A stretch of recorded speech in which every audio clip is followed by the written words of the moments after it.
भारतीय संविधान का एक और क्लास में आपका स्वागत है। आज जो हमें टॉपिक रिवीजन करना है वो है हमारा राज्य के नीति निर्देशक सिद्धांत।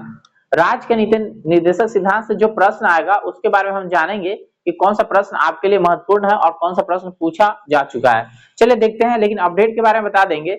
जो छात्र डीएलएड का फॉर्म भरे हैं और आपको बताए थे हम कि एडमिट कार्ड, उसका डमी एडमिट कार्ड था, जारी हो गया था 17 तारीख तक, ठीक है। अब जो आपने ठीक किया है ना, उसके बाद ठीक करने के बाद सेकेंड डमी एडमिट कार्ड आया है, आप उसे चेक कर लीजिएगा, ठीक है। तो अभी पोर्टल पर सेकेंड डमी कार्ड आपका आ गया है, उपलब्ध है, आप उससे चेक कर लीजिए, ठीक है। उसमें अभी भी आपका कोई त्रुटि है तो आप उसको ठीक कर लीजिए, ठीक है, नहीं तो फिर आपको आगे मौका नहीं मिलेगा। तो सबसे पहले आपको सुधार करने का मौका दिया गया था, तो आपको फिर से दिखाया जा रहा है कि आपने जो सुधार किया है ना वो वहां पे आपको दिखा रहा है कि नहीं दिखा रहा है, ठीक है। अगर उसमें फिर भी गलत है तो आप ठीक कर लीजिए, ठीक है। चलिए अब देखते हैं यहाँ से हमें आज जो टॉपिक कवर करना है उसके बारे में, ठीक है। देखिए, सबसे पहले पूछेगा आपको कि राज्य का नीति निर्देशक सिद्धांत है, वर्णन किया गया भाग क में है, तो ये ना भाग 4 में है। परीक्षा में क्वेश्चन आता है, इसको याद रख लीजिए, नोट कर लीजिए। भाग 4 में क्या चीज वर्णन किया है? नीति निर्देशक सिद्धांत। भाग 4 में क्या वर्णन किया गया है?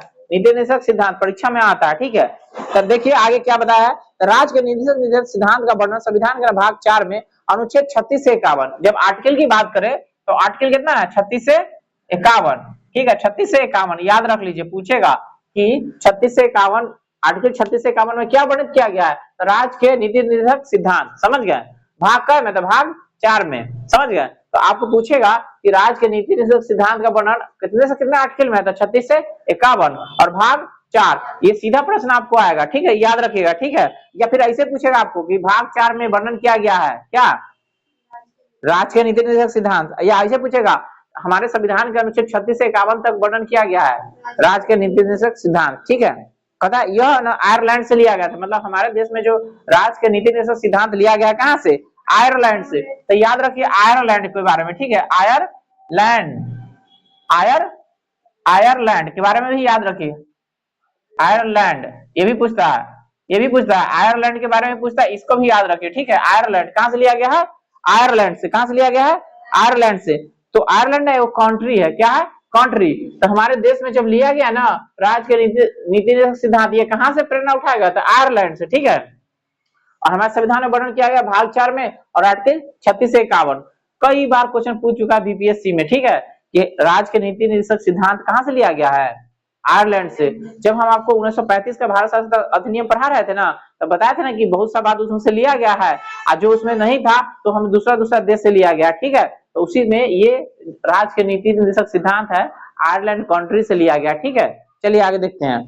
कहता है इसे न्यायालय के द्वारा ना लागू नहीं किया जा सकता, इसे वैधानिक शक्ति प्रदान नहीं की गई है, यानी कि इसको पास वैधानिक यानी वैध कानूनिक शक्ति नहीं है, ठीक है, नीति निर्देशक सिद्धांत को।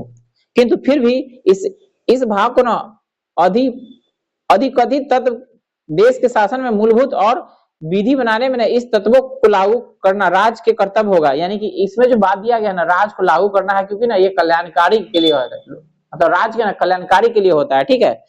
पता है, यानी भारतीय संविधान के अनुसार राज्य का नीति निर्देशक तत्व शासन के लिए आधारभूत है। माने कि कहने का मतलब हमारे संविधान में वर्णन भी नहीं है इसके बारे में, ठीक है, और इसको ना कानून भी नहीं है, लेकिन आधारभूत है, मतलब आधार प्रदान करता है, ठीक है। शासन ठीक से चलाने में ना राज्य का नीति निर्देशक सिद्धांत ना आधार प्रदान करता है, यानी एक बेस, ठीक है।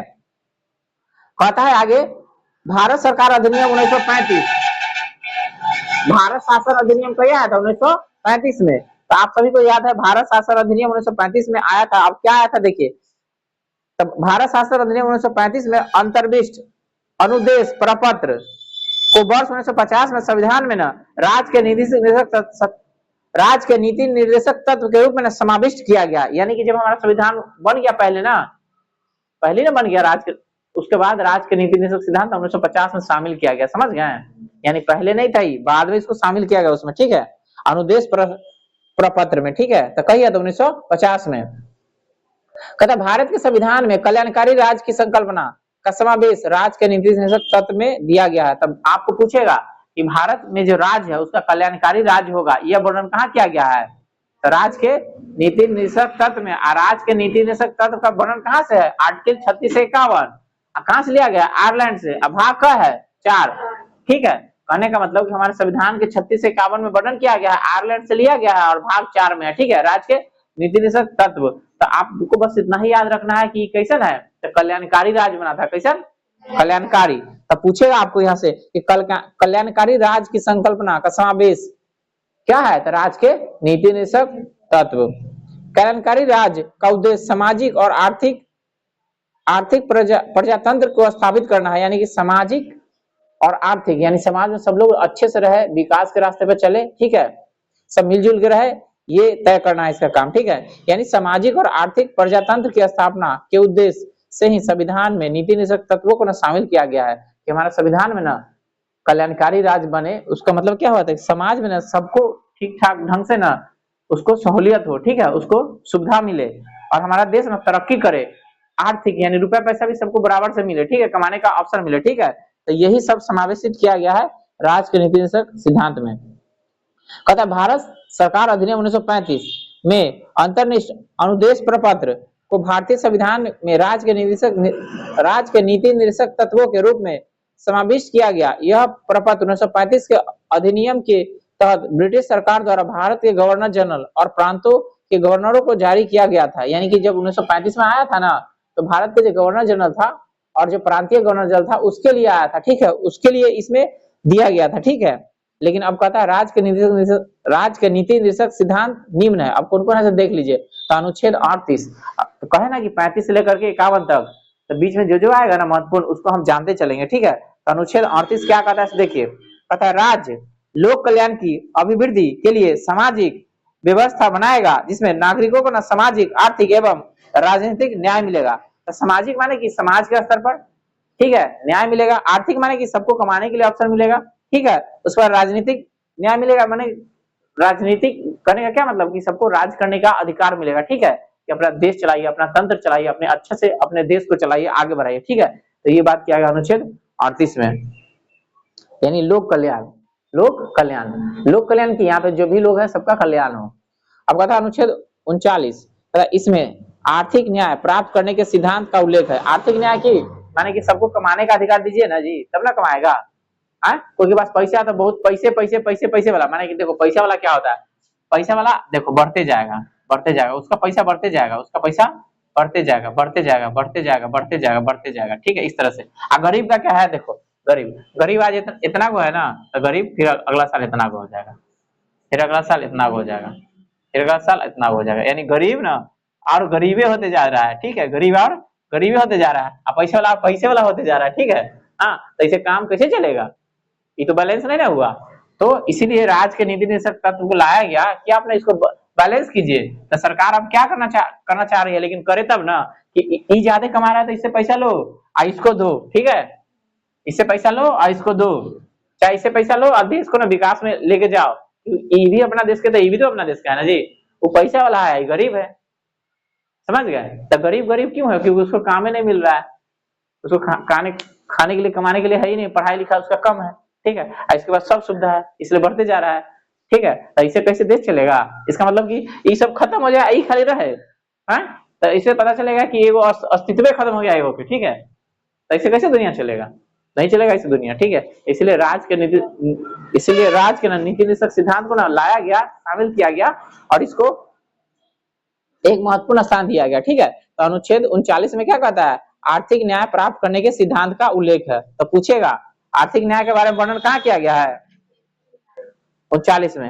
अब 39 के क में क्या कहता है देखिए, पुरुष तथा स्त्री सभी नागरिकों की ना जीविका के पर्याप्त साधन प्राप्त करने का अधिकार। जीविका माने कि कमाने के लिए, जीविका माने तब भाई नौकरी दीजिएगा तब ना, ओहो बराबर स्त्री पुरुष को बराबर अवसर दीजिएगा। तो कहता है 39 के क में पुरुष और स्त्री सभी नागरिकों को ना जीविका के पर्याप्त साधन प्राप्त करने का अधिकार है। मतलब कि जिससे वो कमाए, तो कमाए कैसे, काम मिलेगा तब ना, तो ठीक है, वो अपने लिए कोशिश करेगा, मेहनत करेगा, तो जीविका अर्जित करेगा, कमाएगा। तो ये दिया गया 39 के क में। अब अनुच्छेद 39 के ख में क्या देखिए, समुदाय की भौतिक संपदा व स्वामित्व और नियंत्रण इस प्रकार बटा हो जिसे सामूहिक हितों का सर्वोत्तम साधन बन सके। इस खंड के अधीन उद्देश्यों की पूर्ति करने के लिए राज्य उत्पादन के साधनों को राष्ट्रीयकरण कर सकता है। कहने का मतलब कि किसी के पास न ज्यादा है सुख सुविधा, किसी के पास ज्यादा है खाने पीने का चीज और किसी के पास नहीं है सुख सुविधा, किसी के पास नहीं है खाने पानी का चीज, तो क्या करेगा? जिसके पास ज्यादा सुख सुविधा है ओकरा से लेगा और कहेगा कि अभी सरकारी हो गए और सबको गरीब में बांटेगा। ठीक है, समझ गया? सबको गरीब में बांटेगा तब ना सब खाएगा, जिसको सुख सुविधा की कमी है उसको मिलेगा। ठीक है, तो यही बात कहा गया है। अब देखिए 39 के ग में कहता है आर्थिक व्यवस्था इस प्रकार चले जिससे ना धन और उत्पादन के साधन का ना सर्व साधन के अहित के लिए केंद्रित ना हो, यानी धन का समान वितरण हो। धन का समान वितरण हो उसके बारे में हम तुमको बताएंगे। कहने का मतलब धन का समान वितरण, जैसे ये बताया था ना गरीब गरीब अमीर अमीर, हाँ, तो जैसे भारत का सब तो भारत का धन है, यो भारत है क्या, यो भारत है क्या। ठीक है, तो धन का ना समान वितरण, समान वितरण नहीं, इसको भी मिले और उसको भी मिले, तो वो तो पैसा वाला है ऑलरेडी ना, तो उसको तो ज्यादा हुआ इसको कम हुआ। आखिर ये जो कमा रहा है तो देश में ना कमा रहा है, ये जो गरीब हो रहा है तो अपने देश में ना हो रहा है, तो क्या करे? धन का ना समान वितरण हो। तो परीक्षा में आपको पूछेगा कि धन के समान वितरण के बारे में चर्चा किया गया है क आर्टिकल में। हाँ, तो क ख याद रखियो। ठीक है, ग में। ठीक है, धन का समान वितरण, धन का समान वितरण। आगे कह रहा है आपको अनुच्छेद 39 के घ पुरुषों और स्त्रियों दोनों के लिए ना समान कार्य के लिए समान वेतन। अब कहता है कि महिला काम करे तो 500 रुपया देगा, पुरुष काम करे तो 1000 रुपया, तो कैसे होगा?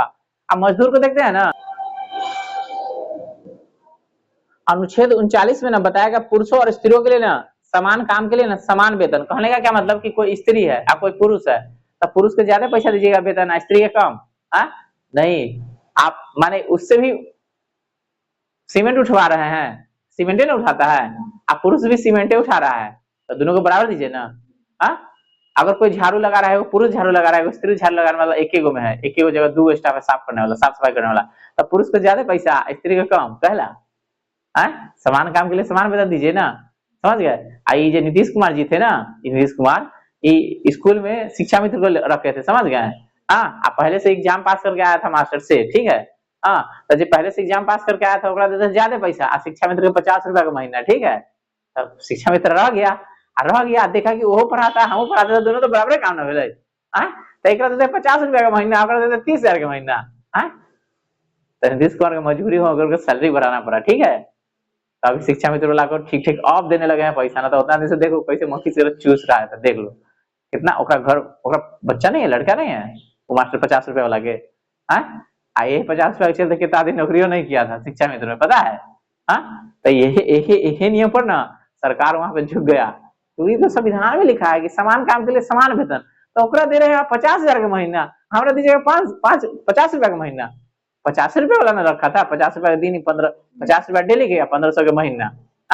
तो बताइए, और उतना दिन में जो 1500 उसको दे करके रख दिया, कितना उसका मर गया, कितना उसका मजदूरी चल गया। ठीक है, तो देखिए सरकार वैसे से करता है, समझ गए?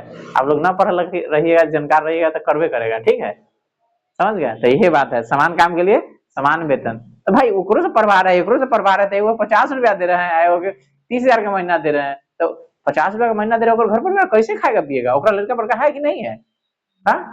ओकरा कपड़ा लगता है, दवाई बेरू लगता है कि नहीं लगता है? देखिए सरकार कैसे करता है, समझ गए? ऐसे इतना 20 साल खटा दिया, 20 साल 2005 में सब लाया था। ठीक है, अब 2020 के बाद ओकरा सबके नौकरी दिया है सरकारी, तो 20 साल ओकर गेलै ना, अब 20 साल तो ओकर बच्चा आधा पेट खा के रहता होगा, चाहे वो खुद आधा पेट करके रहता होगा, फटा चिटर कपड़ा पहनता होगा, दवाई बीरो कहां से लाएगा? देख लीजिए 20 साल चला गया, 20 साल। कहते हैं कि हम ऐसे कर दिए, वैसे कर दिए। चलिए आगे देखिए, तो यहाँ पे जब लिखा हुआ है कि समान काम के लिए समान वेतन, तो दीजिए ना जी। अब अनुच्छेद 39 के अंग में क्या कहता है, देखिए कहता है कर्मकारों के स्वास्थ्य और शक्तियों तथा बालकों की सुकुमार अवस्था का दुरुपयोग न हो और आर्थिक आवश्यकताओं से विवश होकर नागरिकों को ऐसे रोजगार में न जाना पड़े जो उसकी आयु या शक्ति के अनुकूल न हो। कहने का मतलब जो सुकुमार है, यानी कि जिसका उम्र अभी नहीं हुआ है, ठीक है, यानी अभी नवयुवक है, ठीक है, तो उससे भारी भारी काम नहीं लीजिए। ठीक है, उससे आप हल्का हल्का काम लीजिए, क्योंकि उसको तो अभी हड्डी बढ़ना है, उसको दिमाग बढ़ना है, सब चीज बढ़ना है ना, तो उसको अभी भारी भारी काम में लगा दीजिएगा तो कैसे विकास होगा? नहीं होगा। उसका ना दुरुपयोग नहीं कीजिए, ठीक है, उसका शोषण नहीं कीजिए। ठीक है, समझ गए? तो ये सारे बात वर्णन किया 39 के अंग में। ठीक है, अब 39 के च में कहता है बाल को स्वतंत्र और गरिमामय वातावरण में स्वस्थ विकास अवसर और सुविधाएं दी जाए, और बालकों और अल्प वयस्कों को शोषण से तथा नैतिक और आर्थिक परित्याग से रक्षा की जाए। खंड च 42वें संविधान संशोधन द्वारा जोड़ा गया था। जो च जोड़ा गया है ना 42वें संविधान संशोधन जोड़ा गया 1976 में, जिसको ना लघु संविधान संशोधन कहते हैं। ठीक है, यानी कहने का मतलब कि जो बालक है उसको ना अच्छा वातावरण दीजिए, ठीक है, जहाँ पे वो पढ़ाई कर सके। ठीक है, तो अभी जो बजा जाता है डीजे बजा देता है, ठीक है, तो उस पर एसपी का कार्रवाई हो जाता है। कहला कि भाई तू बजा तो दूसरा पढ़े लिखे वाला कहला दिक्कत दे रही है। अभी परीक्षा के माहौल है सब जगह। ठीक है, तो यही कि कोई व्यक्ति है, बालक है, कोई पढ़ाई लिखाई कर रहा है तो उसको अच्छा वातावरण दीजिए ना। ठीक है, तो वही यहाँ पे कह रहा है कि उसको ना सुविधा दीजिए, उसको शोषण नहीं कीजिए, शोषण से बचाइए उसको। ठीक है, उसका उम्र अभी नहीं हुआ है तो उसको पूरा होने दीजिए। ठीक है, तो ये सब बात जोड़ा गया 39 के च में। और अनुच्छेद 40 में तो जानबे करते हैं ग्राम पंचायत का गठन किया गया है। अनुच्छेद 40 में ग्राम पंचायत का गठन है, परीक्षा में बहुत बार पूछता है, इस पर चेन लगाइए, याद करिए। ठीक है, उसी तरह अनुच्छेद 41 है, कुछ दशाओं में काम, शिक्षा और लोक सहायता पाने का अधिकार है। यानी कुछ दशाओं में आपको ना काम आप प्राप्त कर सकते हैं, पढ़ाई आप कर सकते हैं, शिक्षा, लोक सहायता, आप जाइएगा थाना में एप्लीकेशन दीजिए, कोई दिक्कत हो रहा है तो उसको सहायता देना है आपको। ठीक है, तब पाने का ना आपको अधिकार है अनुच्छेद 41 में। ठीक है, अब नीचे कह रहा है आपको कि 15 अगस्त 1995 से प्रभाव में आया राष्ट्रीय सामाजिक कार्यक्रम भारतीय संविधान के अनुच्छेद 41 के प्रावधान की पूर्ति करता है। इसका उद्देश्य गरीबों को सामाजिक सहायता उपलब्ध कराना है। वर्तमान में इसमें 5 योजनाएं शामिल है, जैसे इंदिरा गांधी राष्ट्रीय वृद्धा पेंशन योजना, इंदिरा गांधी राष्ट्रीय विधवा पेंशन योजना, इंदिरा गांधी राष्ट्रीय विकलांग पेंशन योजना और राष्ट्रीय परिवार लाभ और अन्नपूर्णा योजना। तो इस तरह के ना कुछ योजना है जो गरीब व्यक्ति के लिए है। ठीक है, जो अपने अपने दैनिक आवश्यकताओं को पूरा नहीं कर पाते उनके लिए। ठीक है, कथा अनुच्छेद 42 में क्या है देखो, काम की न्याय संगत और मानवोचित दशाओं का तथा प्रसूति सहायता का उपबंध। ठीक है, तो अनुच्छेद 42 में बताया गया है कि जो काम करता है ना तो उचित जो उसका रुपया पैसा होगा ना मजदूरी वो उसको दिलाइए। ठीक है, आप प्रसूति सहायता का उपबंध मतलब कि जो महिला है ना, हाँ, तो उसको बच्चा जन्म होगा ना तो भाई उसको छुट्टी दीजिएगा तब ना अच्छा से बच्चा को रखेगा, क्योंकि वो तो दो जान है ना एक साथ, और उसको से काम करवा रहा है। ठीक है, तो देखो उतना दिन से नियम कानून नहीं था, लेकिन अब नियम आया है। ठीक है, सबसे पहले बैंक में आया कि उसको ना 6 महीना का छुट्टी मिलेगा। जब तक मम्मी है, मम्मी मतलब नहीं मतलब बच्चा को जन्म नहीं देती है तब तक 6 महीना को उसको छुट्टी मिलेगा, यानी बच्चा जन्म होने से पहले, जन्म होने के बाद भी 4 महीना। ठीक है, जिसमें वो थोड़ा कम करके मतलब 3 महीना तो उनको देना ही है हर हाल में। ठीक है, हाँ, अब साथ साथ में पप्पा को भी छुट्टी देना है उसको, समझ गए, ये नियम लगाया है। लेकिन उतना दिन से तो नहीं ना देता था, इसका मतलब उसका तो इस्तेमाल कर लिया। ठीक है, तो समय समय पर नियम बनाया, अब जाके थोड़ा सा सुध रहा है। ठीक है, हम कह रहे हैं कि 6 महीना कहला, 6 महीना पहले दीजिए, 6 महीना बाद में दीजिए, पूरा साल भर दीजिए, साल भर का उसको पैसा दीजिए। काहे कि उसका जो बच्चा जन्म लेगा वो पढ़ेगा लिखेगा अच्छा से पोसाएगा तब ना देश के नागरिक बनेगा। हो सकता है कल बहुत बढ़िया वैज्ञानिक बन जाए, हो सकता है देश का बहुत अच्छा राष्ट्रपति आगे चल के बने, तो उसको अच्छा से पोसाएगा तब ना। तो उसको तो मम्मी को अभी खटवा रहे हैं आप, पापा को अभी खटवा रहे, छुट्टी नहीं दे रहे हैं।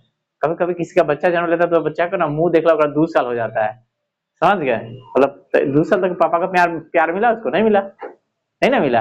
यहाँ तक बच्चा जन्म लिया 5 दिन का है मम्मी ड्यूटी पर, तो बच्चा को थोड़ा प्यार मिला, नहीं मिला, तो ऐसे कैसे चलेगा। तो यही सब संविधान में प्रावधान किया गया। ठीक है, जो अब जाके धीरे धीरे ठीक हो रहा है, तो कहिए नरेंद्र मोदी की सरकार आ गया तो यह ठीक हो रहा है, वही से न कोई पूछे वाला न कोई कहे वाला, न राज्य वाला दे रहा है न सेंटर वाला दे रहा है, आप सबके आंख फूट रहा है, आप देने में भी माया लगता है। अरे तो अधिकार है उसका, दो ना, कह नहीं देगा, हा? खाली पैसा लेगा वोट लेगा कि हमको वोट दीजिएगा। अब कहता है अनुच्छेद 43 में कर्मकारों के लिए निर्वाचन मजदूरी एवं कुटीर उद्योग का प्रोत्साहन, यानी जो कर्मकार है जो उसको ना निर्वाचन मजदूरी दीजिए, जो उसका मजदूरी बनता है सो। ठीक है, आप कुटीर उद्योग ना प्रोत्साहन दीजिए, जो अपना उद्योग धंधा लगाया उसको बढ़ाइए आगे। ठीक है, कहता है अनुच्छेद 44 में क्या कहा है देखिए, कहता है नागरिकों के लिए ना एक समान सिविल संहिता, यानी सभी व्यक्ति के लिए ना कानून बराबर होना चाहिए। ठीक है, परीक्षा में पूछता है कि समान सिविल संहिता का वर्णन कितना में आता है, अनुच्छेद 44 में। अब अनुच्छेद 46 में देखिए, अनुसूचित जाति अनुसूचित जनजाति और अन्य दुर्बल वर्गों के लिए शिक्षा और अर्थ संबंधी ना हितों की अभिवृद्धि, यानी कि जो कमजोर है, जो SC ST है, तो उसको ना आपको ना जो कमजोर है उसको ना आपको मदद करना है। ठीक है, उसके लिए विशेष व्यवस्था किया गया है शिक्षा के लिए। ठीक है, अनुच्छेद 47 पोषाहार स्तर, तो पोषाहार स्तर कथी कहाँ वाला, आंगनबाड़ी वाला, बच्चा के लिए दाल उल मिलता है, अंडा मिलता है ना, स्कूल में छोटा बच्चा के लिए मिलता है ना, तो पहले से मास्टर भी सब खा जाता है ना,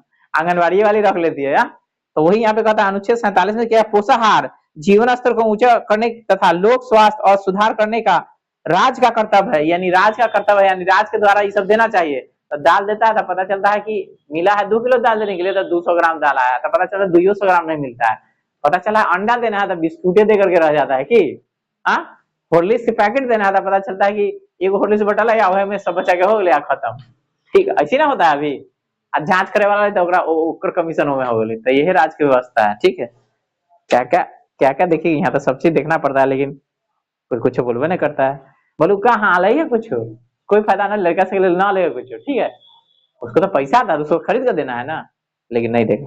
अब देखो अनुच्छेद 48 में क्या है, कृषि एवं पशुपालन का संगठन, यानी कृषि करना है आपका, पशुपालन मतलब भारत क्या किसानों का देश है ना। हाँ, तो यहाँ पे 48 में वर्णन क्या है, कृषि एवं पशुपालन का संगठन, यानी कृषि और पशुपालन का आपको संगठन करना है। ठीक है, तो ये हमारे अनुच्छेद 48 में लिखा हुआ है। लेकिन आज के डेट में कोई किसान बनना चाहता है ना, किसान कोई नहीं बनना चाहता है, लेकिन खाना सबको चाहिए। ठीक है, आज के डेट में किसान कौन बनता है, जो बहुत पढ़ लिख लाता है ना, अब वो वापस फिर किसान ही करने आता है, क्योंकि उसको पता है कि धरती माता है। ठीक है, लेकिन ये तनिया पढ़ ले है मैट्रिक इंटर करला ना, खेती ना करो, खेती करवो, खेती करवे तो सब हाथ देते बोलो की। देखो बहुत पढ़ करके देश विदेश से फिर किसानी करने आएगा, अब वो एक उग जाएगा ना तो सबको बैठ के खिलाएगा, समझ गए, क्योंकि पढ़ लिख कर कृषि करता है।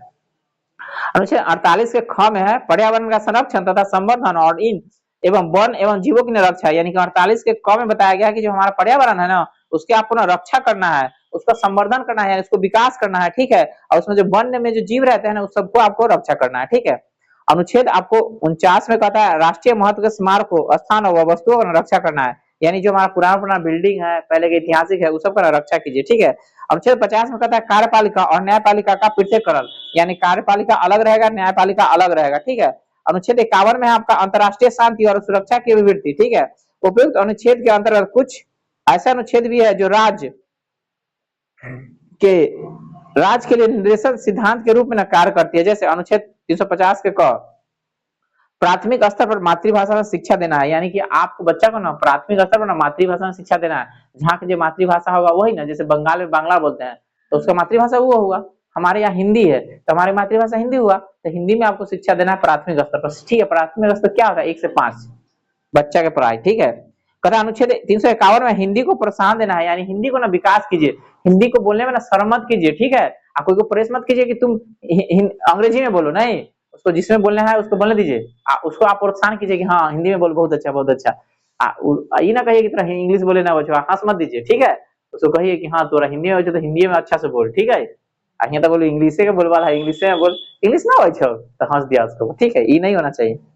कहता है राज्य का नीति निषेध तत्व एक ऐसा चेक है जो बैंक की सुविधानुसार अदा की जाएगी, यह कथन केटी शाह का है। माने केटी शाह ने कहा है और परीक्षा में सीधा लाइन पूछता है कि निम्नलिखित में किस व्यक्ति ने यह कहा था कि राज्य का नीति निषेध तत्व एक ऐसा चेक है जो बैंक की सुविधानुसार अदा की जाएगी, यह कथन है केटी शाह का। ठीक है, कहता है मौलिक अधिकार और नीति निषेध में ना क्या अंतर है, इसके बारे में सुन लीजिए। कहता है यह आयरलैंड से संविधान से लिया गया है, यानी नीति निषेध संविधान, और मौलिक अधिकार लिया गया यूएसए से। ठीक है, सबसे बड़ा यही अंतर है। ठीक है, मौलिक अधिकार कहां से लिया गया है, यूएसए से, और नीति निषेध सिद्धांत आयरलैंड से। कहता है इसका वर्णन संविधान के ना भाग 4 में है और इसका वर्णन संविधान के ना 3 में है। तो कहता है नीति निषेध 4 में और मौलिक अधिकार 3 में। कहता है इसे लागू करने के लिए न्यायालय नहीं जाया जा सकता नीति निषेध के लिए, लेकिन मौलिक अधिकार के लिए जाया जा सकता है। ठीक है, इसे पीछे राजनीतिक मान्यता है किकरा नीति निषेध सिद्धांत के लिए, और मौलिक अधिकार के पीछे ना कानूनिक मान्यता है। ठीक है, कहता है यह सरकार के